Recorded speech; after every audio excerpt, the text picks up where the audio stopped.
자, 그러면 이제 우리가 1세대가 집이 한 채만 있어서 1주택이 되거나 두 채가 되더라도 이 조건을 충족을 해서 1주택이 됐다면 마지막 전제 조건 몇 년 이상 보유하십시오?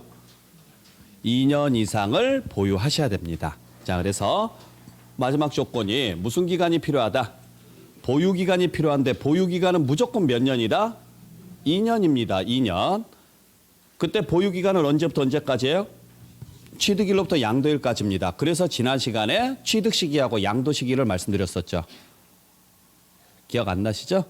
네. 취득 시기하고 양도 시기, 뭐 대금 정산일로 한다, 대금 정산일이 분명하지 않으면 등기 접수일로 한다, 이제 이런 것들을 말씀을 드렸던 거예요.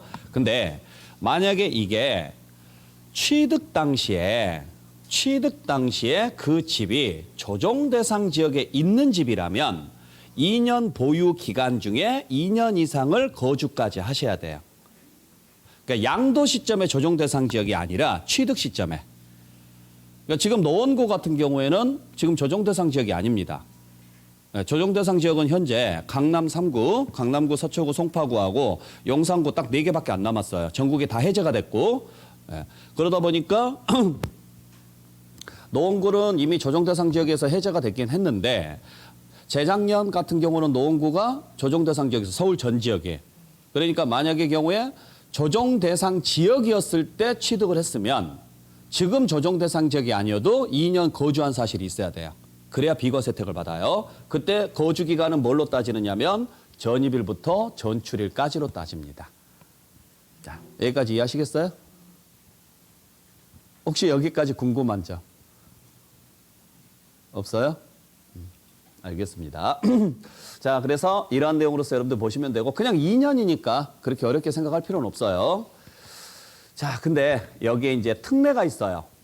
자, 특례가 있는데 2년을 보유를 못했습니다. 못했어도 비과세가 되는 경우가 있어요. 첫 번째는 뭐냐면 건설임대주택이에요.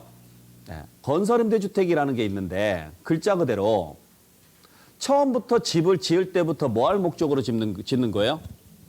임대할 목적으로 짓는 거예요. 그러니까 임대 후 분양으로 전환되는 주택이에요. 이러한 집들은 그 기간 중에 무슨 날로부터? 임차일로부터 무슨 날까지? 양도한 날까지 뭐한 기간이?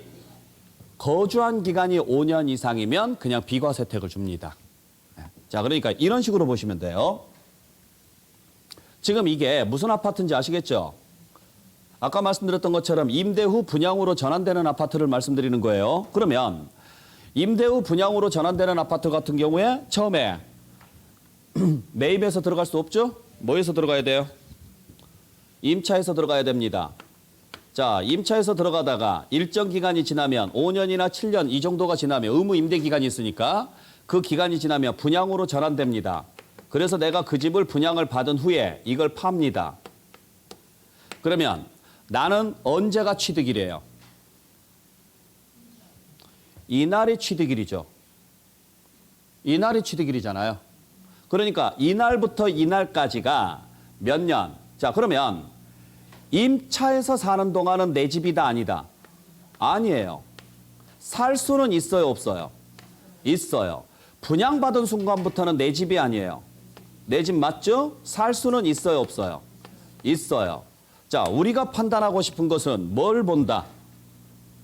원칙은 이걸 본다고, 이걸. 그러니까 요게 몇 년을 채웠으면 2년 이상을 채웠으면 그냥 비과세 주겠다고요. 됐어요?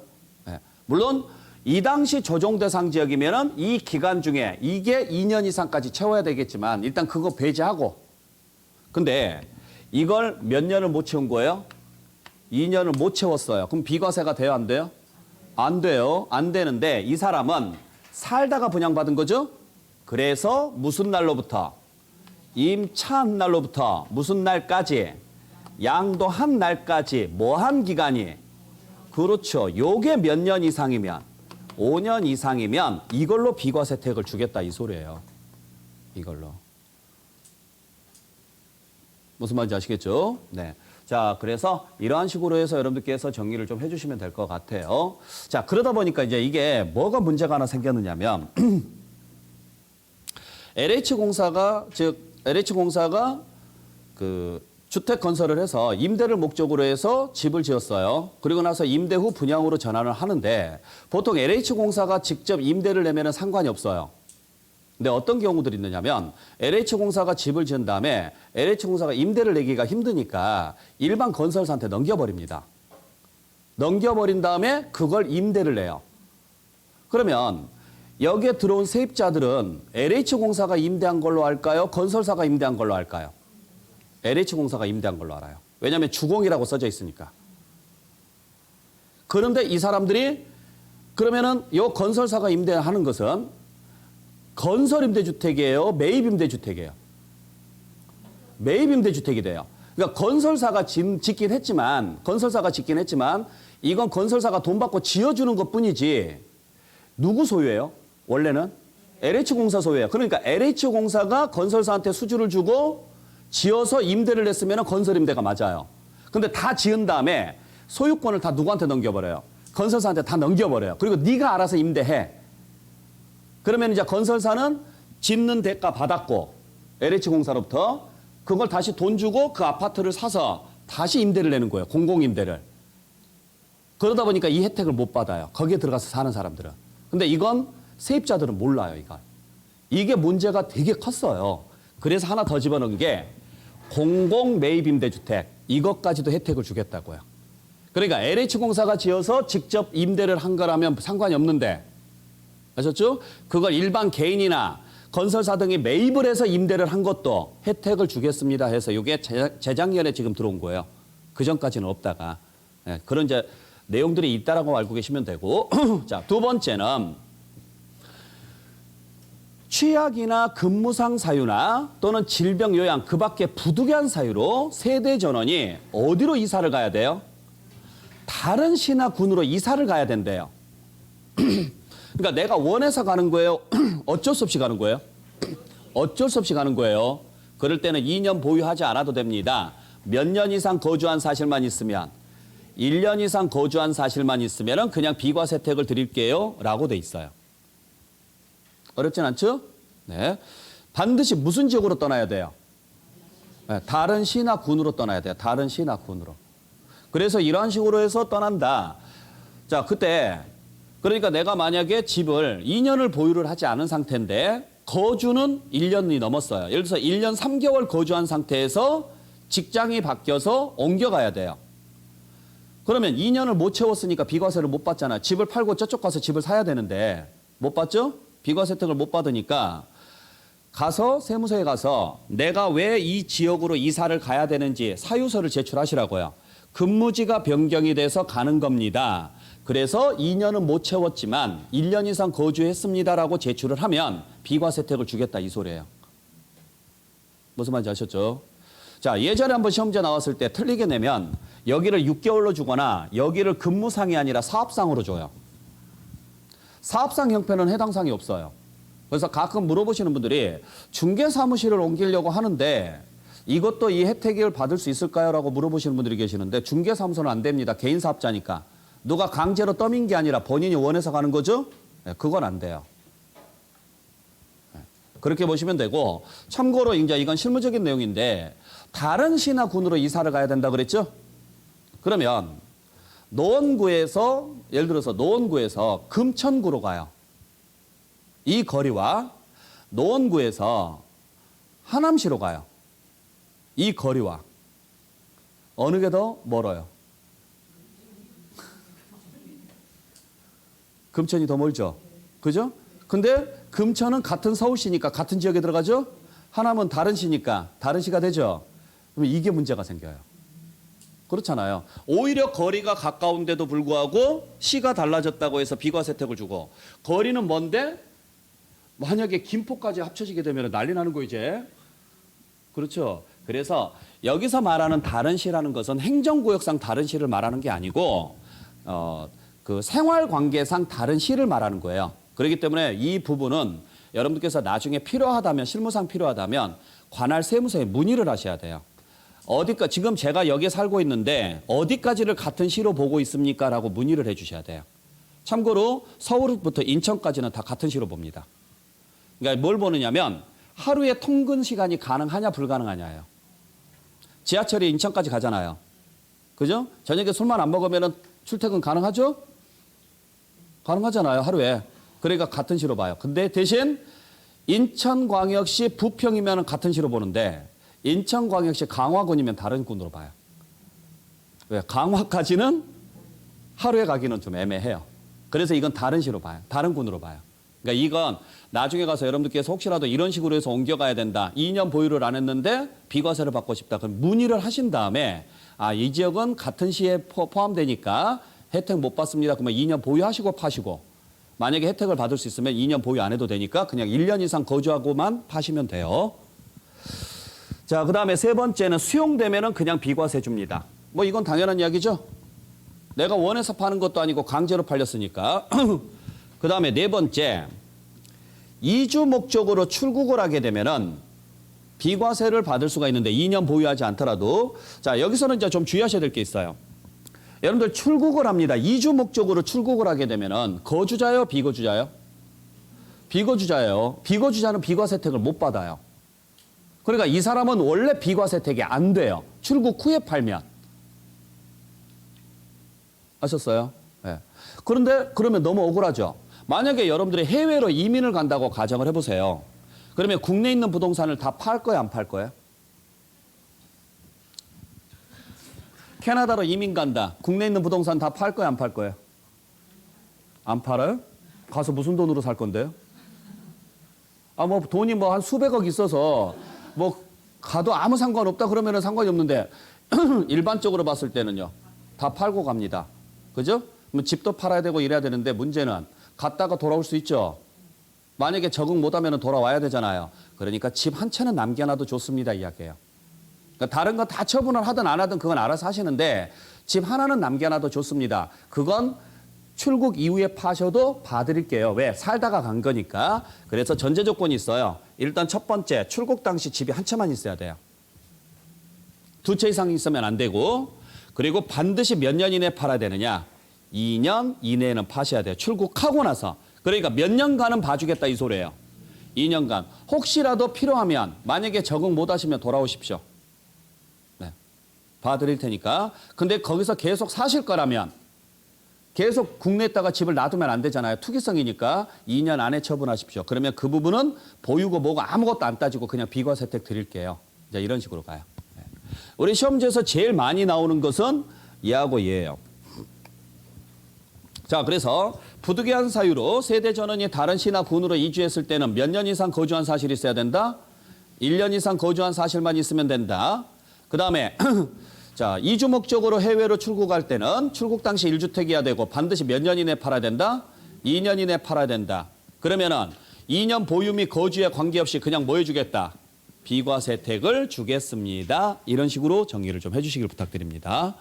자, 그래서 우리가 세 가지 요건을 살펴봤습니다. 자, 1세대가 1주택을 비과세 받기 위한 세 가지 전제 조건. 첫 번째, 1세대에 들어가야 된다. 두 번째는 1주택에 들어가야 된다. 세 번째는 2년 이상 보유하셔야 됩니다. 자, 그래서 이 세 가지 요건이 모두 충족되면 뭘 받을 수 있는 거예요?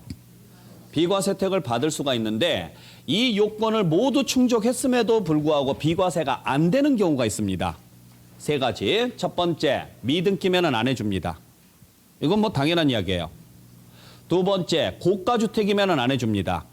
세 번째, 허위계약이면 안 해줍니다. 자, 그래서 이 내용을 지금부터 설명드릴 건데 자, 일단 첫 번째, 미등기 양도자산은 절대 비과세 혜택을 못 받습니다. 됐어요? 네. 그래서 미등기는 비과세 혜택을 준다, 안 준다?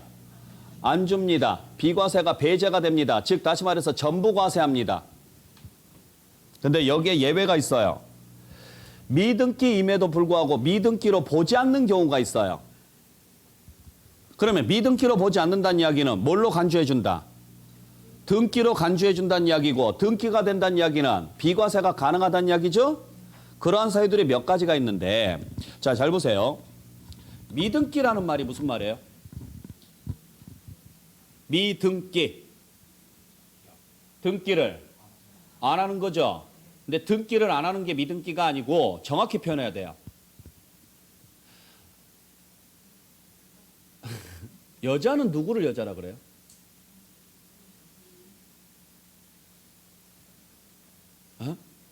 남자 아닌 사람.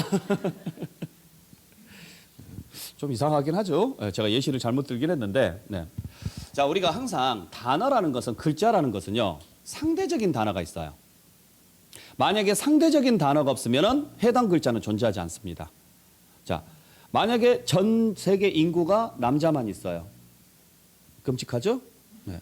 그럼 남자라는 용어가 있을까요, 없을까요? 없어요.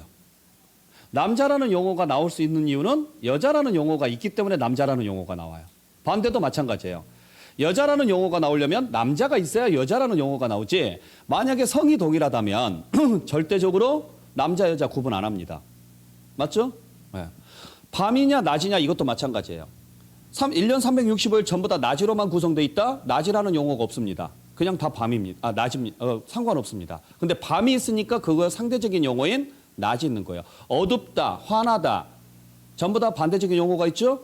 그러면 미등기다 이 말은 반대 용어가. 그래요, 등기예요. 그럼 뒤집어서 말하면 미등기라는 말은 등기를 할 수 있는데 안 하는 게 미등기예요. 할 수 있는데. 됐어요? 그럼 뒤집어서 만약에 등기 자체가 애초부터 뭐 하는 거라면, 불가능한 거라면 미등기다 아니다? 아닌 거죠. 이건 안 하는 게 아니라 못 하는 거예요. 이걸 미등기라고 할 수는 없죠. 그래서 등기가 불가능한 사유에 해당하게 되면 미등기로 보지 않습니다. 그중에 대표적인 게 뭐가 있느냐면 비과세 요건을 충족을 했는데 뭘 받지 않아서, 건축허가를 받지 않아서 등기가 불가능하대요. 여러분들 건축을 했을 때 허가를 안 받으면 등기 자체가 안 나와요. 그래서 못했다면 이건 미등기다 아니다? 아니라고요. 근데 이제 좀 더 구체적으로 들어가면 이게 1세대 1주택 요건을 충족했기 때문에 미등기로 보지 않는 거지, 만약에 일반 부동산이었다면 허가 안 받은 것 자체가 잘못한 거죠. 그래서 등기를 못했다면 이건 미등기로 가요. 그러니까 오직 뭐에 한해서만 되는 거예요? 비과세 요건을 충족한 주택에 한해서인데, 이건 왜 그러느냐면 비과세를 해주기 위해서 만들어 놓은 제도입니다. 자, 그럼 보죠. 여러분들이 집을 지어요. 신축을 할 거예요. 그러면 집을 지었을 때 허가를 받고 지을 거예요? 허가 안 받고 지을 거예요? 왜? 왜 허가를 받고 지어요? 당연한 건가요? 당연한 건가요? 안 받고 지을 수도 있잖아요. 안 받고 지을 수도 있어요. 근데 왜 허가를 받고 지어요? 뭐 그런 경우도 있지만 나중에 불이익을 안 당하려고. 만약에 무허가로 지었다가 나중에 걸리면 철거해라, 아니면 벌금 물어라 이딴 소리 들을까 봐 허가 받고 짓겠죠? 그리고 등기 하실 거예요, 안 하실 거예요? 등기 하겠죠? 그래요, 이게 일반이에요. 자, 그렇게 해서 허가를 받고 등기를 했습니다. 문제는 여러분들이 그리는 뭐죠? 아름다운 단독주택 같은 거 머릿속에 상상해 보셨어요? 상상해 보셨어요? 네. 그런 집들 있을 거예요. 네. 뭐 드넓은 정원에다가 뭐 정원도 있고 뭣도 있고 뭣도 있고 뭐 이렇게 짓는다. 허가 나올까요, 안 나올까요? 안 나와요. 아셨어요? 여러분들이 상상하는 것만큼 허가가 안 나옵니다. 그러다 보니까 일단 허가를 받고 등기를 하려면요, 여러분들이 생각했던 그 모든 것들 중에 일부는 포기를 하셔야 돼요. 그래서 일단 집을 짓습니다. 지어놓고 살다 보니 그 다음부터 필요한 공간들이 생겨요, 안 생겨요? 생겨요. 예를 들어서 화장실이 좀 좁은 것 같아. 그러면 화장실을 조금 더 늘리겠죠? 창고가 있었으면 좋을 것 같아. 그러면 창고도 조금 늘리겠죠? 이 부분은 허가 받고 지을까요, 안 받고 지을까요? 안 받고 지어요. 그냥 대충 지어요. 네. 그러니까 여기가 뭘 받지 않은 상태니까, 허가 받지 않은 상태니까 미등기로 남아요. 미등기로. 이 상태에서 이 집을 팔아요. 이 집은. 근데 1세대 1주택으로서 비과세 요건을 충족을 했습니다. 그러면 해당 세무서는 자, 여기는 그냥 비과세 해드릴게요. 여기는 미등기니까 비과세 못 해드리겠습니다. 이러면 여러분들 같으면 어떻게 하실래요? 응? 여기는 세금 내려요. 그럼 어떻게 하실래요? 그래요. 철거해요. 어차피 내가 만들었으니까 철거도 쉬워요. 그러면 다음 사람은 또 이 집을 사서 또 만들어요. 그리고 팔 때 또 철거해요. 이 짓거리 하는 사람들이 많으니까 그러지 마세요. 이 집 자체가 무슨 요건을 충족을 했으면, 비과세 요건을 충족했으면 그 중에 일부가 뭘 받지 않아서, 허가받지 않아서 뭘 안 했어도, 등기를 안 했어도 그냥 비과세 해드릴게요 라는 이야기예요. 왜? 생활 공간이니까. 이런 식으로 가는 거예요. 네. 자, 그 정도만 보시길 바라고. 자, 이제 두 번째 굉장히 중요한 내용이 하나 나옵니다. 자, 고가주택이라는 게 있어요. 고가주택. 우리 시험지에서 잘 나오는 내용이고, 자, 글자 그대로 비싼 집입니다. 고가니까 얼마짜리 집을 말하느냐? 12억 원을 뭐한 집을 말해요? 초과한 집을 말해요. 초과. 그것도 뭘 가지고 따져서? 실거래가를 가지고 따져서, 실거래가를. 기준시가가 아니라. 실제 거래 금액이 12억 원을, 그것도 어느 시점에? 양도 시점에 실거래가가 12억 원을 초과하면 이를 무슨 주택이라고 한다? 고가주택이라고 하고, 고가주택이 되면 12억까지는 그대로 비과세를 해주고 12억 초과분에 대해서는 세금을 부과하도록 돼 있습니다. 12억 초과분만 부과하는 거예요. 아셨죠? 네. 자, 그래서 여러분들이 여기서 개념을 잘 잡아야 돼요. 고가주택은 왜 비과세를 안 해줄까? 고가주택이 무슨 잘못을 했을까?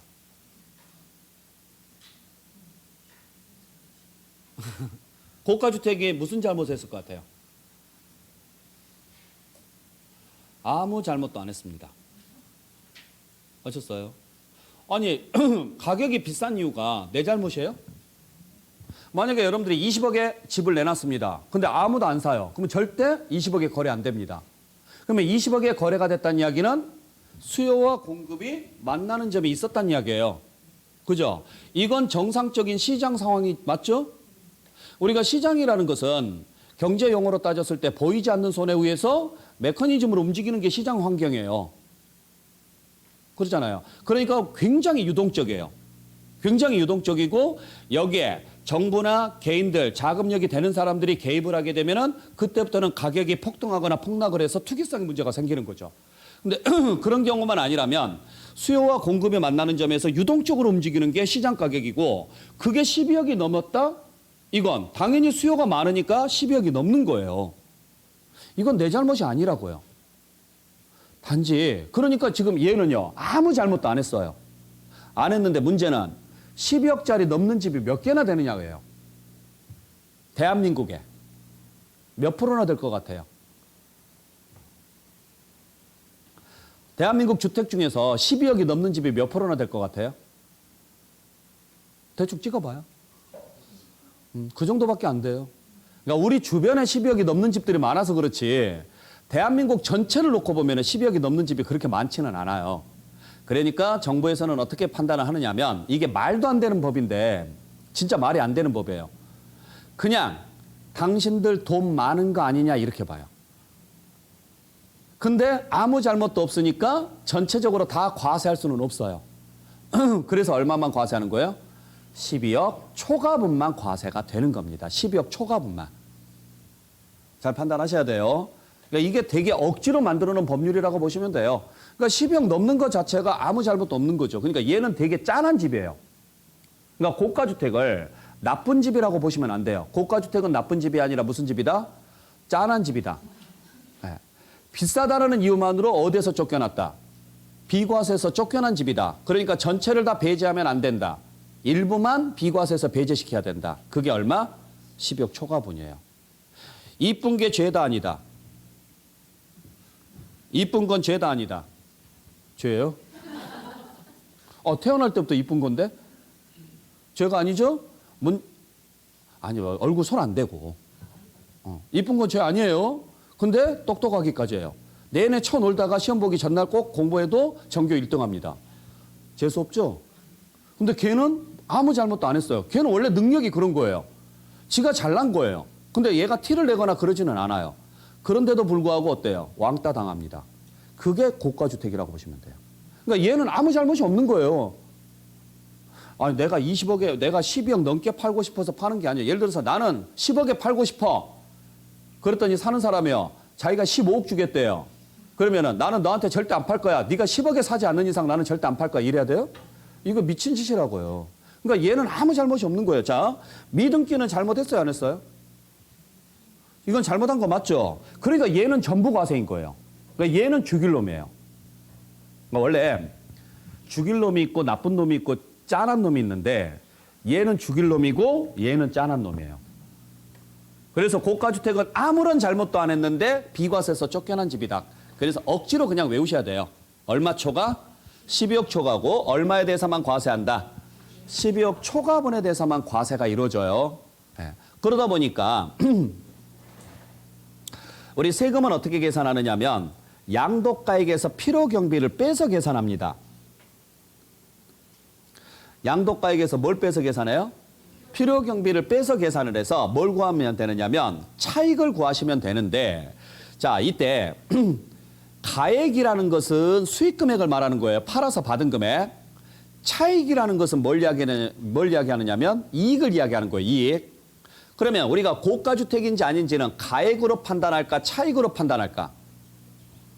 아니에요. 예로 판단하는 거예요. 예로. 이게 얼마가 넘어가면 12억이 넘어가면 그 부분에 대해서 과세하겠다고요. 그러면 전체 양도가액 중에서 12억 초과분이 차지하는 비율이 몇 프로냐 이것만 알면 되죠? 그러면은 이걸로 계산해서 나온 차익 중에서도 그 퍼센테이지만큼만 계산하면은 답이 나오겠죠. 예를 들어서 전체 양도가액 중에서 12억 초과분이 차지하는 비율이 10%다. 그러면 여기도요. 그냥 몇 프로만? 10%만 계산하면 되잖아요. 그렇기 때문에 분모에다가는 뭘 줬고 가액을 줬고 분자에다가는요. 가액에서 얼마를 뺀 금액을 적어요. 12억을 뺀 금액을 적습니다. 그러면 12억 초과분에 대한 비율이 나올 거 아니에요. 딱 그만큼만 과세가 되는 거예요. 그만큼만. 잘 기억을 하시길 바랍니다. 자, 그래서 우리 요건 놔두고 자, 이 내용을 잠깐 간단하게 좀 보도록 하죠. 자, 보시면 예를 들어서 내가 15억에 팔았어요. 자, 예를 들어서 그냥 내가 15억에 팔아가지고 얼마의 이익을 남겼느냐면 4억의 이익이 남았습니다. 물론 전제 조건은 1세대 1주택으로서 비과세 요건을 충족했다라는 가정하에서 말씀드릴 거예요. 아셨죠? 자, 그러면은 1세대 1주택으로서 비과세 요건을 충족을 했는데 얼마에 팔아서 15억 원에 팔아서 얼마의 이익을 남겼다? 4억의 이익을 남겼습니다. 그러면 그 15억 중에서 얼마까지는 비과세 해주겠다고요? 12억까지는 그냥 비과세 해주겠다고요. 그러면 12억 초과분이 얼마냐고요? 3억이죠? 3억이죠? 그러면 15억에서 3억이 차지하는 비율이 몇 프로예요? 몇 프로?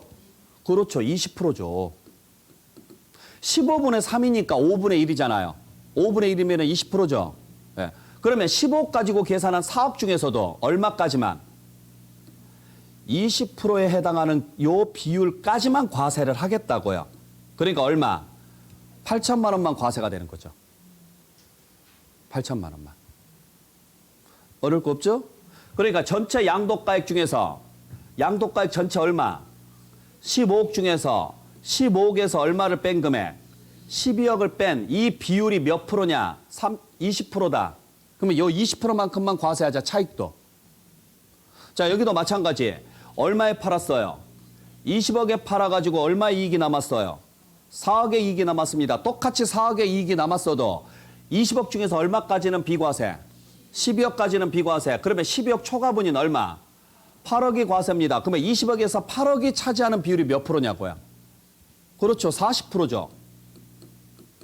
2, 4, 8이니까 40% 맞죠? 그러면 20억 가지고 계산해서 나온 4억 중에서도 얼마까지만? 40%에 해당하는 금액까지만 과세를 합시다 이야기예요.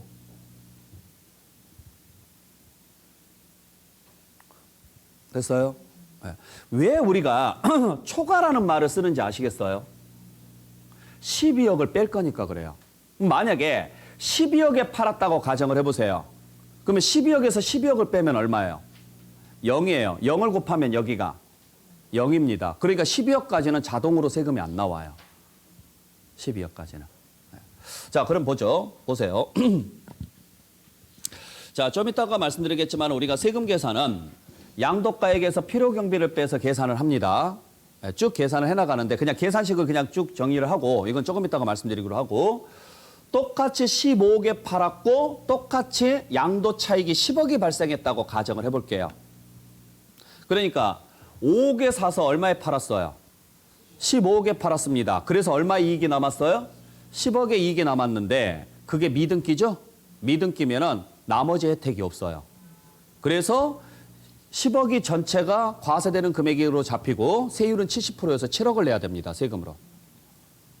근데 만약에 미등기가 아니라면 16년 보유했다고 가정하고 16년 보유했다고 가정하고 쭉 계산하면 세금이 2억 5,700만 원 정도 나옵니다. 보세요. 미등기냐 아니냐에 따라서 세금 차이가 어마어마하게 나죠.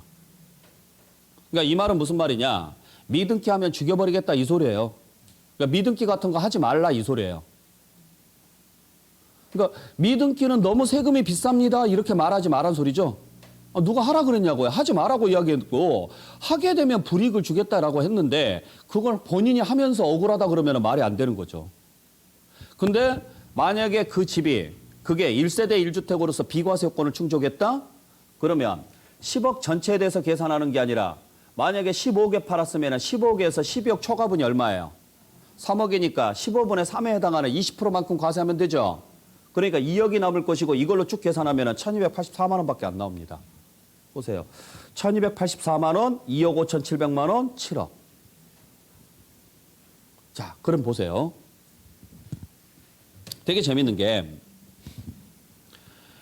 여러분들 같으면은 12억에 팔아서 세금을 안 내실 건지 아니면 15억에 팔아서 1,200만 원의 세금을 낼 건지. 그렇죠? 3억 더 받고 2천만 원 정도 세금 내버리는 게 더 낫죠. 그러니까 실무에 가면 솔직히 말해서 그냥 최대한 비싸게 파는 거예요. 왜? 받은 것보다 더 많은 세금이 나올 리는 없어요. 단지 그냥 무슨 혜택을 못 받는 것뿐이에요. 비과세 혜택을 일부 못 받는 것뿐이지 불이익이 생기는 건 아니에요. 그냥 차라리 조금 더 내더라도 나는 12억에 팔아서 제로가 되느니 15억에 팔아서 1,300만 원 정도 세금 낼래. 그러면 20억에 팔면은 조금 더 세금이 더 나오겠죠? 상관없어요. 왜? 8억을 더 받았으니까. 뭐 이런 식으로 해서 진행을 하는 거죠. 그러니까 실무에서는 고가주택에 대해서는 별로 꺼리낌이 없어요. 최대한 비싸게 받고 파는 게 상책인 거고. 시험 문제에서 계산 문제는 나와요. 이 전체적인 계산 문제가 나오는 게 아니라 얼마까지 과세가 됩니까? 이 부분에 대해서는 나올 수가 있어요. 올해 시험 문제에서 얼마짜리가 나왔느냐면 25억짜리가 나왔어요. 25억짜리가. 그러니까 양도가액이 25억이고 필요경비가 얼마가 줬는지는 제가 모르겠네요. 기억이 갑자기 안 나는데 하여간 필요경비를 그냥 한 10억 잡을게요. 그냥 계산상 편의를 위해서 15억 잡을게요. 그러면 양도 차익이 얼마예요? 10억이죠? 근데 이게 1세대 1주택으로서 비과세 요건을 충족을 했답니다. 그러면은 요 10억 중에서 전체 얼마? 25억 중에서 얼마가 차지하는 비율? 12억을 초과하는 금액. 여기서 12를 빼면 되죠? 12를 빼면 13. 네. 요게 차지하는 비율. 이렇게 해서 얼마냐? 이렇게 계산해서 내면 돼요. 요게 올해 시험 문제였어요. 우리 계산 문제로. 그러니까 굳이 뭐 어렵게 생각할 필요는 없어요. 그냥 계산하세요. 세금 계산한 다음에 이 금액 중에서 이 금액을 그대로 분모에 내리고 이 금액 중에서 얼마를 뺀 금액 12억을 뺀 금액을 분자로 올리고 딱 그 비율만큼만 계산하면 되는 거니까. 그래서 나온 금액에서 쭉 계산을 해서 얼마의 세금을 내십시오. 이렇게 가면 돼요. 연습하셔야 돼요. 어려워요? 어려워요? 자, 만약에 13억에 팔았다. 그러면은 13분의 13억에 팔았으면 1. 10이 뺄 줄 알죠? 자, 14억에 팔았다. 그러면 14분의 2. 15분의 3. 16분의 4. 계속. 분모에는 뭘 줬고, 이걸 줬고, 분자에는 이 금액에서 12를 뺀 금액을 줬고, 딱 그 비율만큼만 계산하시면 되는 거니까. 됐죠? 네, 그렇게 해서 여러분들 정리해 주시면 돼요. 자, 그래서 고가주택까지 여러분들 정리를 했고, 그 다음에 이제 마지막으로 뭐 허위계약이 있는데 이건 그냥 모르셔도 될 것 같아요. 지금은 여러분께서 정리할 내용은 아닌 것 같아요. 자, 그래서 우리가 여기까지 해서 오늘 과정이 마무리가 되고, 자, 비과세 요건에 대해서 설명을 드렸고, 이제 다음 시간에 자, 비과세 되는 것을 제외한 나머지는 다 뭐 해야 돼요? 과세죠? 그때 세금 계산할 때 계산식에 대해서 오늘 간단하게 설명을 하고, 다음 시간에는 이제 이 계산식을 좀 더 구체적으로 정의를 할게요. 아셨죠? 지금부터 설명드리는 내용을 잘 들으셔야 돼요. 자, 우리 양도소득세는 어떻게 계산하느냐? 양도가액에서 뭘 빼서? 필요경비를 빼서 양도 차익을 구하시고, 여기서 장특공제를 빼서 소득금액을 구하신 다음에 기본공제를 빼서 과세표준을 구하고 세율을 곱해서 산출세액을 구합니다. 자, 요 산출세액까지는 무조건 외우셔야 돼요. 여러분들 몫이에요. 아셨어요? 네. 자, 그래서 나중에 제가 이렇게 설명드릴 거예요. 가, 필, 차, 특, 소, 기, 과 이렇게 갈 거예요. 가, 필, 차, 특, 소, 기, 과. 네. 요 순서 정확하게 외우시기 바랍니다. 무조건 순서 문제는 나온다고 알고 계셔야 돼요. 순서 문제는. 자, 그러면 우리가 지금 보죠. 세금을 계산을 할 때 양도소득세는 기본적인 개념을 좀 살펴봐야 돼요. 기본적인 개념. 자, 일단 요 식을 외워야 되는 이유가 있어요. 요 식을 외워야 되는 이유가 있는데, 예를 들어서 시험 문제에서 양도소득금액 계산 시에 가장 나중에 공제되는 것은 뭐냐라고 물어봐요. 뭐예요?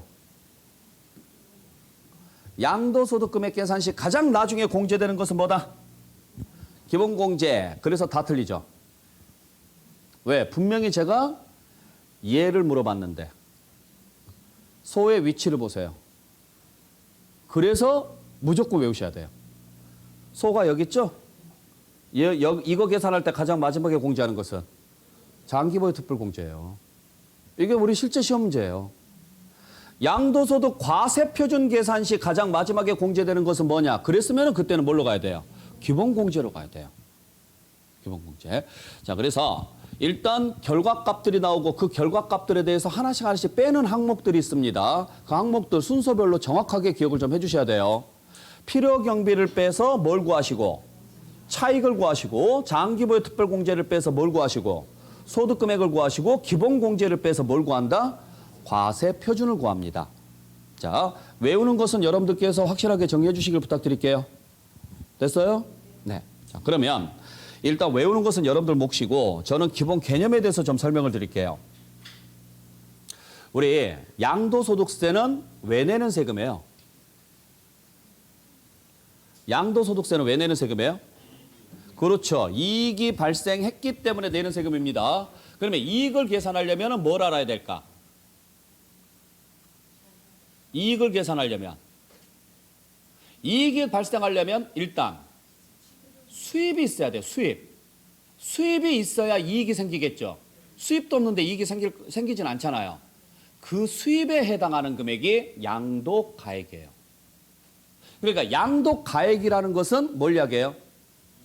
팔아서 받은 돈이에요. 이익이 아니고. 그러면 이 돈을 벌기 위해서 그동안에 쓴 돈이 있을 거 아니에요. 이걸 필요경비라 그래요.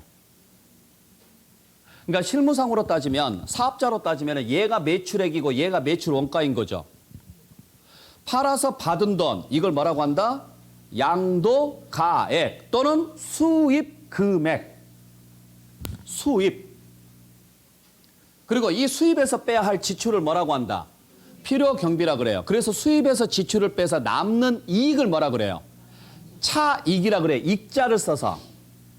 그러면 이익이 남았으니까 바로 세금 계산하면 되겠죠. 근데 여기서 두 개를 더 빼요. 장기보유 특별공제와 기본공제라는 걸 하나씩 더 뺍니다. 그러니까 결국에는 이익을 총 몇 번 계산하는 거예요? 3번 계산하는 거예요, 이익을. 첫 번째는요, 차익이라는 이름으로 한 번, 두 번째는요, 소득이라는 이름으로 한 번, 세 번째는요, 과세표준이라는 이름으로 한 번, 이익을 총 몇 번 계산한다? 3번 계산합니다. 그리고 맨 마지막에 나온 이익을 뭐라 그래요? 과세할 수 있는 금액이다. 그래서 무슨 표준? 과세표준이라고 하고 여기에다가 세율을 곱해서 나온 금액을 뭐라고 한다? 산출세액이라고 하는 거죠. 세액. 그러니까 우리가 흔히 말하는 세금은 법률 용어로는 세액이라고 그래요. 법률 용어로는. 자, 이렇게 보시면 되는데 그러면 당연히 맨 처음 나오는 이익이 차액. 이건 수입에서 비용을 빼서 나오는 이익이니까 그렇다 쳐요. 문제는 이익이 계산이 됐는데 왜 바로 세금 계산 안 하고 두 개를 더 빼줄까? 이 문제가 생겨요. 자, 그럼 보죠. 장기보유 특별공제. 왜 빼주는 걸까? 글자 그대로 해석해 보세요. 장기보유 특별공제 왜 빼주는 거예요? 오랫동안 가지고 있었으니까. 자, 그런 의미죠? 이거 왜 줄까요? 네? 왜 줄 것 같아요? 물론 그런 목적도 있어요. 근데 실질적인 목적은 이거예요. 보세요. 칠판 잠깐 볼게요.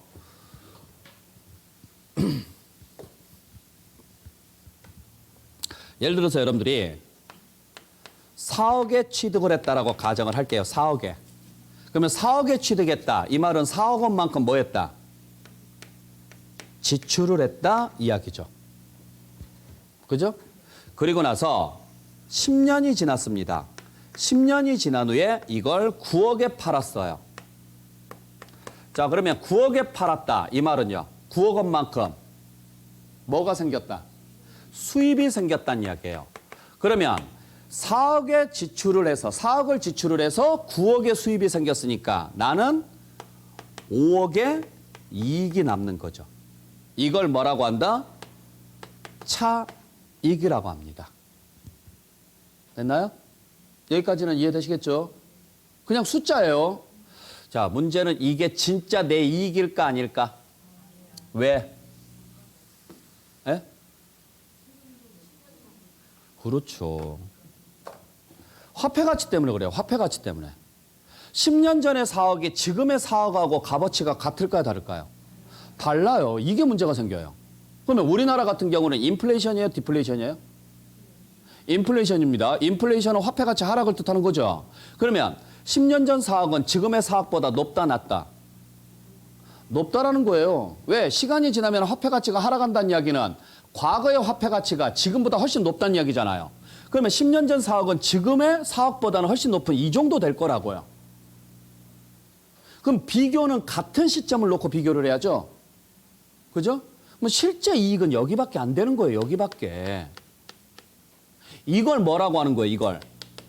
여기서부터 소득이라는 글자를 쓰는 거예요. 여기서부터. 양도소득세 할 때 소득이라는 글자가 여기서부터 나오는 거예요. 그러면은 이 금액을 계산을 해야 돼요? 안 해야 돼요? 해야 되는데 이게 쉬워요? 어려워요? 어려워요. 왜? 각 물건마다 물가 상승률이 다 다르니까. 그렇죠? 네. 그러니까 여러분들 뭐 요즘 이제 많이 체감할 거예요. 물가 얼마나 많이 올랐는지 많이 체감을 하실 건데 뭐 짜장면 가격 같은 경우도 어마어마하게 올랐죠? 네. 그러니까 여러분들 그 보통 계모임 같은 경우 하실 때 뭐 친구 결혼식 한다, 뭐 장례식이다 이런 거 할 때 그 갯돈 줘요, 안 줘요? 회비 주죠. 아, 계모임 안 하세요? 그런 거 안 하세요? 하시는 분들, 뭐 안 하시면 상관이 없는데 하시는 분들 그거 줄 때 금액 정해놓고 줍니까? 뭐 결혼식은 50만 원, 뭐 장례식은 뭐 100만 원, 뭐 이런 식으로 정해놓고 줘요, 혹시? 회에서?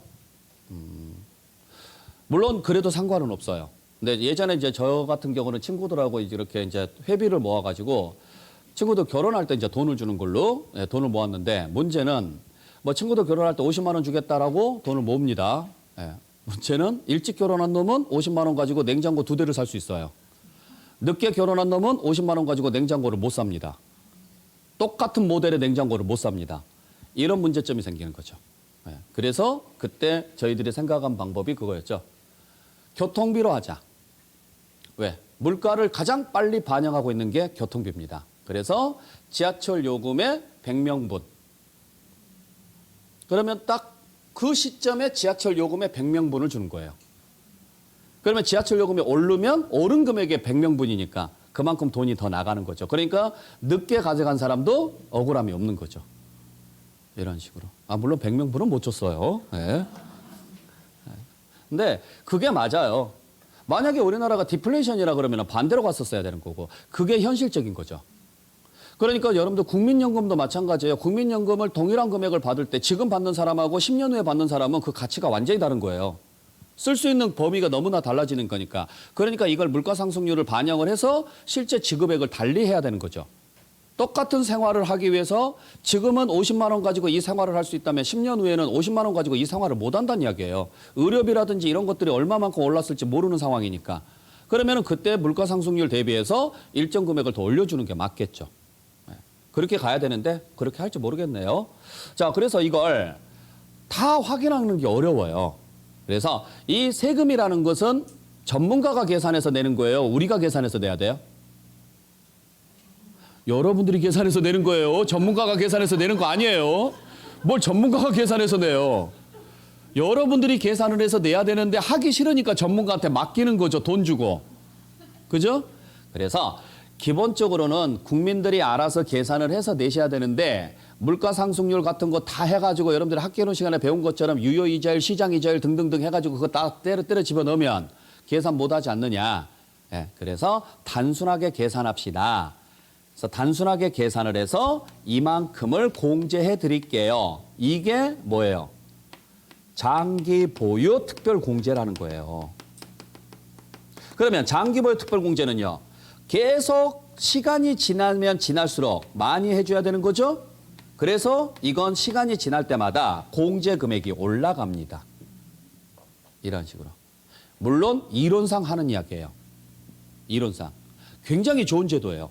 그러면 올해 1월 달 물가와 올해 12월 달 물가는 큰 변화가 있었을까요? 없었을까요? 큰 변화가 없겠죠? 그래서 3년치부터 해줘요. 3년 안 되면 물가의 변동은 없었던 걸로 봐요. 3년이 안 되면. 그래서 나중에 가서 장기 보유 특별 공제는 몇 년 이상 보유한 것부터 해준다? 3년 이상 보유한 것부터 해서 공제율이 늘어나기 시작합니다. 3년이 안 되면 그냥 물가 상승률은 없었던 걸로 가정을 하고 세금 계산이 들어가요. 그리고 실질적으로 이 공제 금액이 얼마 안 되다 보니까 우리가 체감적으로 느끼는 세금 내는 금액은 굉장히 많아요. 네, 지금 이론을 지금 설명을 드리는 거니까. 자, 왜 제가 이 이야기를 지금 해드리는 거냐면 지금 이건 물가 상승을 전제로 해서 만들어 놓은 거예요. 즉 인플레이션을 전제로 해서 만들어 놓은 거죠. 그러면 전 세계가 다 인플레이션이다 아니다? 아니죠. 일본 같은 경우는 20년 장기 침체입니다. 즉 디플레이션입니다. 그렇죠? 디플레이션이고 그다음에 어느 나라 같은 경우에는 스태그플레이션이 올 수도 있고요. 왜 이 말을 드리냐면 이건 우리나라 환경에 맞춰서 만들어 놓은 제도라고요. 그러니까 혹시라도 외국에 있는 부동산을 팔았을 때는 이 혜택을 준다 안 준다? 절대 안 줘요. 그래서 시험지에서 국외 양도 자산은 장기 보유 특별 공제가 적용되느냐 물어보면 무조건 안 된다고 하셔야 돼요. 그것 때문에 지금 설명드리는 거예요. 됐나요? 자, 그러면은 물가 상승률까지 빼서 실제 이익을 계산을 했고 거기서부터는 뭐라고 표현한다? 소득이라고 표현을 합니다. 자, 그러면 이제 진짜 이익이 나왔으니 바로 세금 계산하면 되는데 하나 더 빼내요. 뭘 빼요? 기본공제를 빼요. 왜 뺄까? 기본공제, 글자 그대로 양도소득이 발생을 하면 그냥 빼드리겠습니다라는 이야기인데 여러분들 돈을 왜 벌어요? 돈을 버는 이유. 뭐라고요? 먹고 살려고. 그러니까 사람이 먼저예요? 국가가 먼저예요? 국민이 먼저예요? 국가가 먼저예요? 그래, 국민이 먼저. 무슨 국가가 먼저냐고요. 우리가 있어야 뭐 국가가 유지가 되든 말든 할 거 아니에요. 그죠? 물론 나라를 뺏겼다면 우리보다 나라를 먼저 생각을 해서 뭐 이렇게 저렇게 할 수는 있겠지만 지금 상황에서는 우리가 먼저예요. 일단 우리가 먹고 살만 해야 그다음 뭐 국가를 위해서 헌신을 하든가 뭐 하든가 할 거 아니에요. 그래서 여러분들께서 최소한 먹고 사는 비용은 빼드릴게요. 그 이야기예요. 그게 기본 공제예요. 얼마 빼주는지 아세요? 250만 원 빼줍니다. 그지 같은 놈들이에요. 그러니까 이게 왜냐면 원래는 안 빼주려고 그랬어요. 안 빼주려고 했는데 여러분들 그 세금 낼 때 의료비 빼고 교육비 빼고 이런 거 알아요? 공제 주는 거 알아요? 그건 근로소득이나 사업소득이 있는 사람에 한해서예요. 쉽게 말하면 근로소득이나 사업소득이 있다 이 말은 무슨 말이에요? 일해서 돈 번 사람들. 일해서 돈 번 사람들은 당연히 가족들 먹여 살리기 위해서 돈을 벌었을 거니까 가족들을 위해서 썼던 교육비라든지 또는 뭐 의료비라든지 또는 가족공제 이런 걸 해준다고요. 이게 최소한의 인간다운 삶을 살기 위해서 빼주는 기본공제라고 그래요. 근데 양도소득은 불로소득이라고 봐요. 그래서 원래 안 해주려고 했었어요. 안 해주려고 했다가 너무 형평성이 안 맞다 그래서 그냥 눈 가리고 아웅식으로 찔끔 해줄게요 해서 250만 원 해줘요. 그러니까 여러분들이 1억을 남겨도 250, 100억을 남겨도 250만 원이에요. 그것도 또 잘못 생각해서 누적해서 250 그러시면 안 돼요. 10년 보유하면 2,500만 원 해준다 그런 게 아니라 그냥 그 양도하는 해 딱 한 번 해줘요. 250만 원. 그냥 술값이나 하세요 이야기예요. 자, 거기까지 빼고 남는 돈이 과세 표준인 거죠. 그러니까 이론적으로 보면은요 되게 깔끔해요. 당신이 이만큼 돈을 벌었습니다. 이번에 팔아서 이만큼 돈을 벌었습니다. 자, 이만큼 돈을 벌었으면 그중에서 이만큼 비용 빼줄게요. 그러면 이만큼 남죠? 여기서 물가 상승률 빼줄게요. 그러면 이만큼 남죠? 여기서 생활비에 보태 쓰세요라고 해서 기본공제까지 빼줄게요. 그러면 이만큼 남죠? 그중에서 일부를 세금으로 내주세요 이야기라고요. 구조가. 그러니까 제일 먼저 뭘 먼저 빼고 필요경비를 먼저 빼고 그다음 뭐 빼고 장특공제를 빼고 그다음 뭐 빼고 기본공제까지 빼서 남는 돈의 일부를 세금으로 내주세요. 이런 구조로 가는 거예요. 그러니까 이론상으로는 완벽한데 실질적으로 이 금액들이 얼마 안 되니까 우리가 내는 세금이 꽤 큰 거죠. 실질적으로는. 자, 그래서 순서별로 정확히 외우셔야 돼요. 필요경비를 빼서 뭐가 나오고 차익이, 장특공제를 빼서 뭐가 나오고 소득이 나오고 기본공제를 빼서 뭐가 나온다. 과세 표준이 나옵니다. 자, 그러면 여기서 이제 하나 보셔야 될 게 지금 아까 말씀드렸던 것처럼 소득이라는 글자가 어디서부터 나와요? 여기서부터 나오죠. 여기서부터. 소득. 요 전까지는 소득이라는 글자가 있어요? 없어요? 없어요. 그때 소득세는 국세죠? 국세는 인별로 계산한다? 물건별로 계산한다? 인별로 계산합니다. 인별로. 그것도 1년치. 그래서 인별로 계산을 해서 1년치 모아서 내는 거예요. 근데 처음부터 인별로 계산할 수가 없어요. 그래서 처음에는 뭐 별로 계산해요? 자산별로 계산을 해요. 자산별로. 자산별로 계산을 한 다음에 이걸 다시 뭐 별로 재구성하는 거예요? 인별로 재구성해서 내는 거예요. 그러니까 이런 구조로 가면 돼요. 자, 칠판 볼게요. 지금 제가 여러분들한테 설명드리는 것은 개념을 말씀을 드리는 거예요. 이걸 응용을 해서 실무에서는 조금 다른 방식을 씁니다. 다른 방식을 쓰니까 개념만 좀 이해를 하세요. 예를 들어서 내가 A를 하나 팔았어요.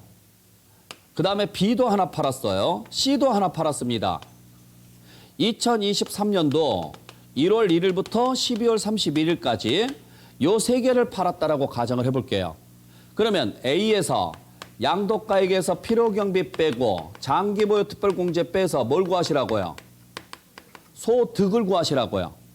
또 B에서 양도가액에서 필요경비와 장기보유 특별공제를 빼서 뭘 구하시라고요? 소득을 구하시라고요. C에서 양도가액에서 필요경비와 장기보유 특별공제를 빼서 뭘 구하시라고요? 소득을 구하시라고요. 이렇게 구하시라는 거예요. 1년 후에. 올해가 끝나고 나면. 이론적으로 지금 말씀드리는 거라 그랬어요. 실무는 지금 다른 방식이에요. 이론을 알아야 실무가 들어갈 수가 있으니까. 자, 그래서 올해가 끝나면 이런 식으로 물건별로 계산을 합니다. 그래서 여기가 4천만 원이 나왔고 여기가 3천만 원이 나왔고 여기가 2천만 원이 나왔다라고 가정을 할게요. 자, 그러면 이제 뭐별로 계산을 했어요? 자산별로 계산을 했죠? 자, 이제는 뭐별로 재구성하라고요? 인별로 재구성을 하셔야 됩니다. 소득세는 연대납세무가 없으니까 개인별로 되는 거예요. 그래서 등기부를 봤더니 갑과 을의 공동명의예요. 여기는 갑의 단독명의고 여기도 갑과 을의 공동명의입니다. 지분은 동일하다고 가정할게요. 부부든 뭐든 상관없어요. 그러면 갑의 것만 묶어보죠. 갑의 것만. 자, 갑이 벌어들인 1년치 소득은 A에서 얼마? 2천만 원. B에서 얼마? 3천만 원. C에서 얼마? 1천만 원. 그러니까 갑이 1년 동안 벌어들인 소득은 총 6천. 여기서 무슨 공제주라고요? 기본 공제를 해서 과세 표준을 구한 다음에 세율을 곱해서 세금 계산해서 내십시오. 이야기예요. 을도 마찬가지. 자, 을이 1년 동안 벌어들인 소득은 A에서 얼마? 2천. C에서 1천. 그러니까 을은 3천만 원의 소득이 발생을 했고 여기서 기본 공제를 빼서 과세 표준을 구하고 세율 곱해서 세금 계산해서 내십시오. 이렇게 가요. 결국엔 처음에는 뭐별로 계산한 다음에 자산별로 계산한 다음에 그걸 다시 뭐별로 재구성하십시오. 인별로 그것도 몇 년치 묶어서 1년치 묶어서 재계산해서 각자 내라고요. 연대에서 책임질 의무는 있다 없다? 없어요. 연대에서 책임지는 의무는 전혀 없습니다. 이런 구조로 가는 거예요. 그러니까 기본공제 같은 경우는 1년에 몇 번 해줘요?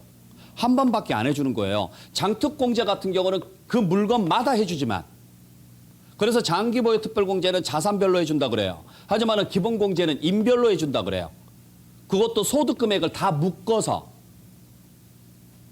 이런 개념들을 알고 계셔야 된다고요. 아셨죠? 그러면 이제 여기서 하나 더 나가 볼게요. 만약에 이게 플러스가 나왔으면 상관이 없는데 만약에 마이너스가 나올 수도 있죠? 마이너스가 나와도 합쳐진다고요. 그러니까 여기서 우리가 하는 말이 이거는 거죠. 양도소득세에서 늘 하는 이야기가 같은 해에 여러 개의 자산을 파는 건 잘한 짓이다, 못한 짓이다. 못한 짓이다. 왜? 여러 개의 자산을 팔게 되면 합산이 되니까 금액이 어떻게 돼요? 올라갑니다. 올라가니까 세율이 올라가서 세금이 엄청 쏟아져요. 그래서 되도록이면 같은 해 2개 이상 팔지 마라 그래요. 하셨어요? 이렇게 섞여버리니까 대신 마이너스 나는 자산이 있으면 같은 해 파시라 그래요. 섞이면 오히려 금액이 줄어드니까. 이런 식으로 가는 거죠. 네. 그 다음에 두 번째, 만약에 이게 전부 다 갑의 거였다. 그러면 갑은 혼자 9천만 원 돼서 세금 내야 돼요. 근데 이렇게 공동명의로 해놓은 게 있으니까 금액이 어떻게 돼요? 분산됐죠. 분산됐으니까 그만큼 세금은 적게 나오겠죠. 그러니까 공동명의 하십시오. 같은 해 2개 이상 팔지 마세요. 이게 여러분들 실무 나가면 뭐 서점 같은 데 보게 되면 양도소득세 절세 전략할 때 매번 나오는 이야기예요. 이게 누진세 때문에 그래요. 그러니까 이 개념을 확실하게 이해를 해 주셔야 돼요. 아셨어요? 네. 그렇게 해서 여러분들 잘 정리를 해 주시고 자, 이 내용을 자, 표로 다시 한번 정리를 했는데 양도가액에서 필요경비를 빼서 마이너스 잔액이 남으면 뭐라고 하느냐면 차손이라고 하고 플러스 잔액이 남으면 뭐라 그래요? 차이익이라고 하고 그 차익이 발생을 했으면 우리가 세금을 내는데 그 이익이 3년 이상 보유한 자산에서 발생했으면 뭘 빼요? 장기보유 특별공제를 빼서 소득금액을 구합니다.